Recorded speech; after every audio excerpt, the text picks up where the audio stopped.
Hi అండి. నమస్తే.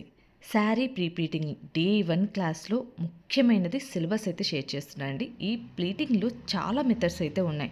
So, ప్రతి మెథడ్ కూడా డీటెయిల్‌గా మీతో షేర్ చేయాలనేసి ఫస్ట్ అయితే మీతో సిలబస్ అయితే షేర్ చేస్తున్నానండి. ఈ సిలబస్‌లో నేను మీతో షేర్ చేయబోయే పాయింట్స్ అయితే ఫస్ట్ పాయింట్ ప్రొడక్ట్స్ గురించి నాలెడ్జ్ అయితే షేర్ చేస్తున్నాను. సెకండ్ వన్ బాడీ మెజర్‌మెంట్స్ అండి. అలానే third one most important pinning techniques. అలానే fourth one iron techniques. Fifth one draping techniques. అలానే sixth one sari with ironing అలానే వితౌట్ ఐరనింగ్ కూడా షేర్ చేస్తున్నాము. సెవెంత్ వన్ బాక్స్ ఫోల్డింగ్ ఎలా చేయాలి. Eighth one semi puffy pleats ఎలా ఐరన్ చేయాలి. Most trending puffy pleats ఎలా పెట్టాలి. 10th one single pleat box folding method ఎలా చేయాలి. 11th వన్ శారీ వితౌట్ పిన్నింగ్తో ఎలా ఫోల్డ్ చేయాలి. 12th వన్ అలానే ఫైనల్గా హ్యాంగర్ ఫోల్డింగ్. ఇలా అన్ని మెథడ్స్ అయితే ఈ వీడియోస్ రూపంలో మీతో షేర్ చేస్తున్నానండి. అస్సలు మిస్ అవ్వద్దు. వీడియోస్ లైక్ చేయాలి, మంచిగా సబ్స్క్రైబ్ చేసేయండి.